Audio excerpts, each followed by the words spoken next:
الحقيقه انه الفيديو ده مش جاي اقول لكم فيه 10 خطوات لتصبح متفوقا ولا 9 خطوات لتحصل على تقدير الامتياز في الجامعه. انا جايه من الاخر اقول لكم كده ازاي جبت تقدير جيد جدا مرتفع في خلال ال4 سنين كليه بتوعي. وعشان المصداقيه اكتر، ده التقدير بنفسه جاي يوريكم نفسه جيد جدا مرتفع مع مرتبه الشرف. مش ببينها ليه يا جماعه عشان فيها الرقم القومي بتاعي، بس هوريكم التقدير. يعني الحقيقه ان انا جاي لكم من على السرير مباشره، دي اول حقيقه. تاني حقيقه انه مفيش سكريبت للفيديو ده، مش عايزه اطلع انصحكم نصايح، انا عايزه احكي لكم التجربه كده ناتشرال بطبيعتها. انا بصراحه مش محتاجه ان انا اكون كاتبه سكريبت، على قد ما انا محتاجه ان انا احكي لكم بجد تجربتي من سنه اولى لسنه رابعه في الكليه. واعتقد كده مفيش احسن من سرد القصه يعني او الاحداث انه تاخدوا منها بقى العبره، فاهمين انتوا؟ فانا جايه اديكم العبره. يعني انا عارفه ان انا انسانه متفوقه دلوقتي وجايبه تقدير عالي، بس ده لا يمنع انه في تقدير اعلى منه هو الامتياز. فانا جايه اقول لكم ليه ما جبتش امتياز وليه جبت جيد جدا مرتفع وازاي جبت جيد جدا مرتفع. وطبعا عشان هذا الفيديو سمين للغايه وقيم ومعلومات ذات اهميه لكل من سيشاهد هذا الفيديو. مش عارفه ان انا بتكلم باللغه العربيه الفصحى الحقيقه، بس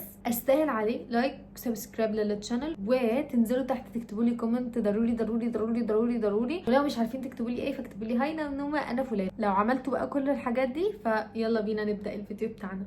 اول ما اتقابلت في الكليه بتاعتي بداتها باول غلطه كارثيه، وهو الاستماع للاخرين، ذوات التجارب الاخرى. مين هم ذوات التجارب الاخرى؟ اخواتي، قرايبي الاكبر مني المتخرجين من سنه 1999 اصلا، اللي هم بجد من العصر من العصر الحجري. دلوقتي بقول لنفسي وانا يعني كان لازم اتفزلك، لو ما كنتش اتفزلكت وقتها كان زماني جايبه امتياز دلوقتي. السبب الرئيسي ان انا ما جبتش تقدير امتياز هو استماعي لتجارب الاخرين الاكبر مني اللي بقالهم 990 سنه. فبدات ده من قبل اصلا ما ابدا كليه، وسمعت بدل راي الشخص 10 واقتنعت منهم بحاجتين مهمين قوي، الاثنين لا يمتوا للواقع بصله. اول حاجه ان احنا بنروح الكليه عشان نستمتع بوقتنا وعشان نعمل الحاجات اللي كنا محرومين منها قبل كده، وانه دلوقتي ما بقاش في رقيب علينا، ان احنا بقينا في الجامعه منطلقين.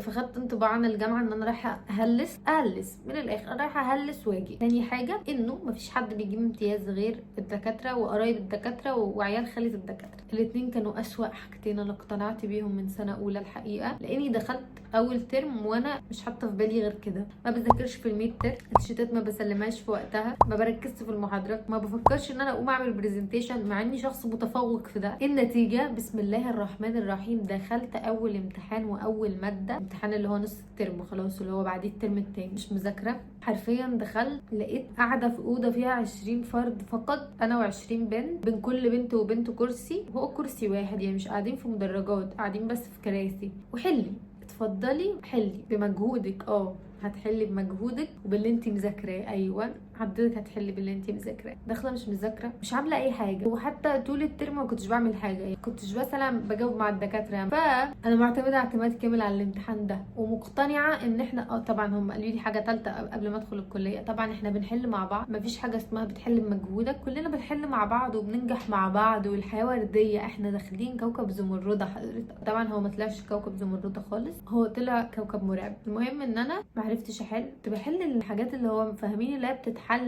بالصح. يعني ايه؟ يعني مثلا لو قلت لك ينفع نسيب حنفيه مطبخ مفتوحه ونخش ننام؟ اكيد لا. فانا كنت بحل الاسئله اللي جايه زي كده اللي هو بديهيات. حماده هلال انتوا من القصه اللي انا بحكيها دي متوقعين ان انا اشيل، بس لا ما شلتش الحمد لله. بس لحظه ادراك ان الماده الجايه انا المفروض اذاكر. الماده الجايه بعدها بقد ايه؟ بعدها 48 ساعه، يعني انا المفروض خلال 48 ساعه اذاكر ماده كامله فعلا، لاني هحل بمجهودي بجد، لان معيش درجات تانية غير دي. والله بدأت فترة زنقة الكلاب الحقيقية، مش المجاز او مش اللي احنا بنقولها ها وكده، لا انا كنت زنقة الكلاب فعلا بجد. انا بكره الراجل بيخبط ده، حقيقي بكرهه، فنان. المهم ابتديت بقى ان انا اذاكر بجد، واذاكر عشان انجح، عشان لو نجحت في اول ماده مش هنجح في الثانيه. نسيت اقول لكم حاجه مهمه قوي، ان انا اللجنه بتاعتي كلها دحيحه، مع العلم ان انا اصلا خلال فتره دراستي ال 12 سنه ال 11 سنه اللي قبل الكليه دول انا كنت دحيحه عادي، انا كنت بطلع من الاوائل عادي، انا كنت بجيب درجات عاليه على طول عادي. فكل بقى اللي لما حواليا شطار دلوقتي وانا اللي فاشله، ما بعرفش اكون في مكان حد عادي. ما ينفعش مثلا يبقى في حد موجود في المكان بيتقال ان هو اشطر حد موجود في المكان، يعني لو قاعده في مكانه واتقال كده على حد تاني دي كارثه بالنسبه لي. المهم ان انا ما كنتش متقبله ده، وبجد كنت واخده الموضوع على اعصابي، مش اعصابي، كنت واخداها كده اللي هو غيره ممكن، غيرة ان انا مش اشطر حد في اللجنه دلوقتي. وبعدين ايه بقى، كل اللي حواليكوا يبقى عارف انه انتوا مش مذاكرين، ان انتوا ما فتحتوش كتاب، فهم متجاهلينكوا تماما، انتوا شفافين. حتى مثلا بعد اللجنه لو هيراجعوا مش هيراجعوا معايا عشان عارفين ان انا مش بذاكر، هيراجعوا مع ناس تانية. انا دي بالنسبه لي كارثه بحد ذاتها. انا محتواكي كله تقريبا بقى عن السكين كير. حد كاتب لي كومنت ده دلوقتي بجد يا جماعه، في ناس بتعلق كومنتات بتنرفزني قوي. كومنتاتكم دي هتجيب لي جلطه في مره. كنت بقول ايه، ادركت بقى ان كل الناس اللي انا واخده كلامهم مسلمات دول محتاجه اعملهم كده وارميهم في الزباله حرفيا. ده اللي انا عملته فعلا. خلاص بقى يعني ادركت ان كلامهم ده مش صحيح ومش مناسب معايا ومش مناسب مع كليتي، وانه مش لازم ان القاعده تشمل الجميع، انه عادي يكون ده مثلا هم اتعرضوا مثلا للحاجات زي دي. مش هقول ان هم كانوا كدابين يعني، بس هقول انه ممكن دي كانت حاجات فرديه هم اتعرضوا ليها، او فتره معينه كانت في الكليه بتاعتهم بس اختلفت بعد كده. مش شرط انه تجارب الناس التانية تبقى نفس تجربتكم. كل واحد فينا ليه تجربه، كل واحد فينا ليه طبيعه، حاجات هو ممكن يتقبلها وحاجات ما يتقبلهاش. انا ما اقدرش مثلا ان انا اتقبل فكره ان انا اكون شخص عادي في المكان، فدي كانت بالنسبه لي النقطه اللي انا بتحرك من عندها. ممكن حد تاني النقطه اللي بتحركه ان هو بالنسبه له نو واي ان هو يغش. في حد تاني ممكن النقطه اللي تحركه ان هو عايز يثبت لاهله ان هو حد شاطر، وان هو مهما كان شخص عادي هو يقدر يبقى متفوق في الكليه ويحقق حاجه. فكل واحد فينا في نقطه معينه هي اللي بتحركه ان هو يكون شخص احسن، او ان هو يكون بيذاكر في الكليه. مذاكره الكليه مش صعبه خالص على فكره. انا جايه لكم في الكلام دلوقتي ان انا خلاص بعد اللحظه دي ادركت ان انا لازم اذاكر، وابتديت فعلا ان انا اذاكر خلال اللي هي الايام اللي ما بين كل ماده وماده. كنت بحاول على قد ما اقدر ان انا احل، بس في نفس الوقت عدم تقديري للترم كله وتقصيري فيه. حتى لو انا جبت الدرجات النهائيه في الامتحانات هفضل برضو جايبه مجموع قليل ومش هقدر ان انا اجيب تقدير. طبعا لما التقديرات ظهرت لحظه ادراك ان في ناس كتير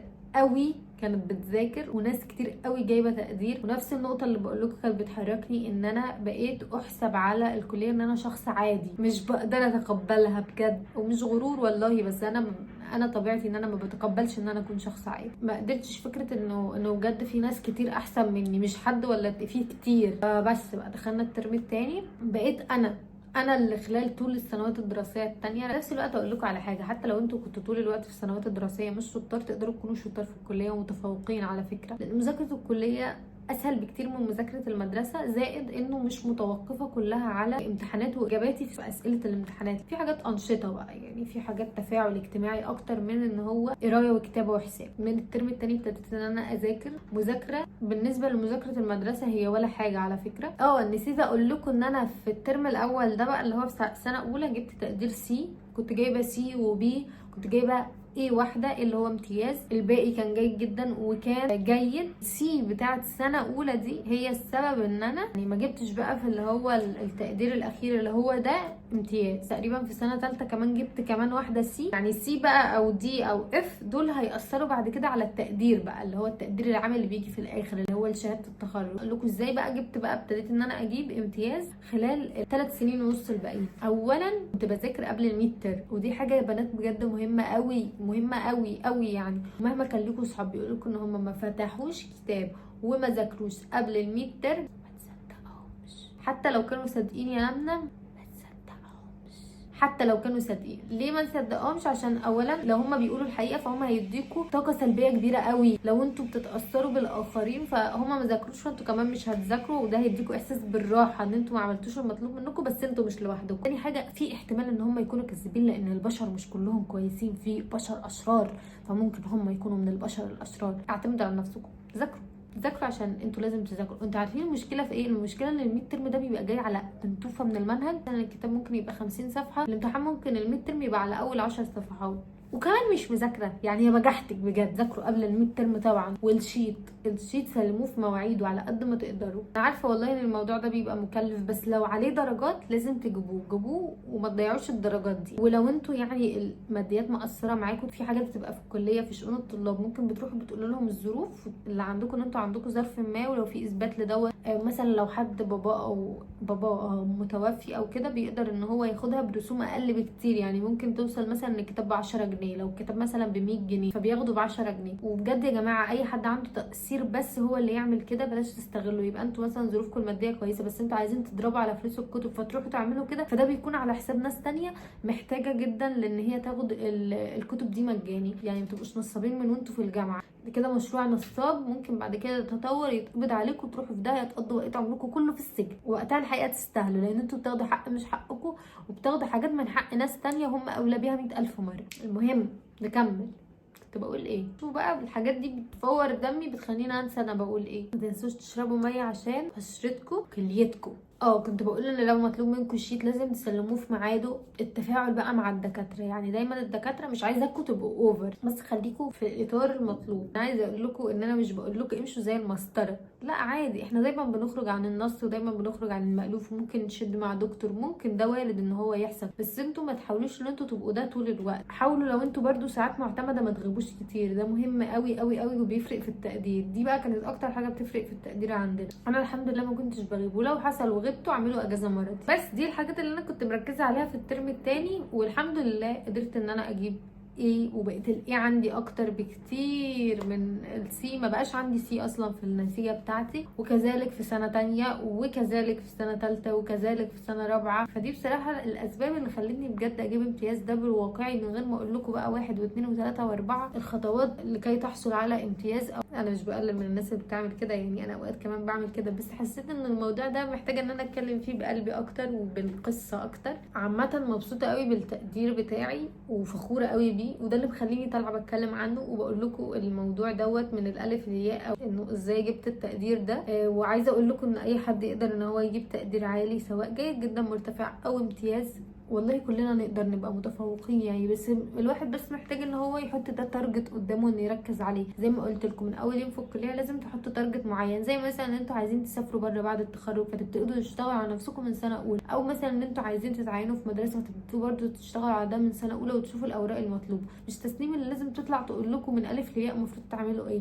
انتوا لو عايزين حاجه محدده لازم تسعوا لها من سنه اولى. لو ما عملتوش ده وسبتوا نفسكم لحد سنه رابعه فتاكدوا ان انتوا هتتخرجوا مع اكتئاب ما بعد التخرج، لان انتوا مش عارفين انتوا اتخرجتوا وهتعملوا ايه. انتوا فجاه ما بقاش عندكم القاعده الثابته اللي بتمشوا عليها. فمن دلوقتي سواء كنتوا سنه اولى سنه تانية سنه تالتة حتى لو سنه رابعه، ابتدوا اعملوا لنفسكم خطه من دلوقتي ان انتوا تعرفوا لما تتخرجوا هتعملوا ايه. وبس كده، ده كان فيديو النهارده، فيديو بسيط خفيف لذيذ اتكلمت فيه من قلبي ومش عايزه اكتر من كده. لو عجبكم الفيديو عايزين فيديوهات اكتر من انه تجارب انا عشتها وعلمتني حاجات، اكتبوا لي تحت في الكومنت، واكتبوا لي افكار حابين تشوفوها على القناه الفتره الجايه علشان اعملها لكم كلها. العاده في نهايه الفيديو عايزه اقول لكم بحبكم جدا جدا جدا، واشوفكم الفيديو الجاي. باي يا حلوين، يا رب ما اكون نسيت حاجه.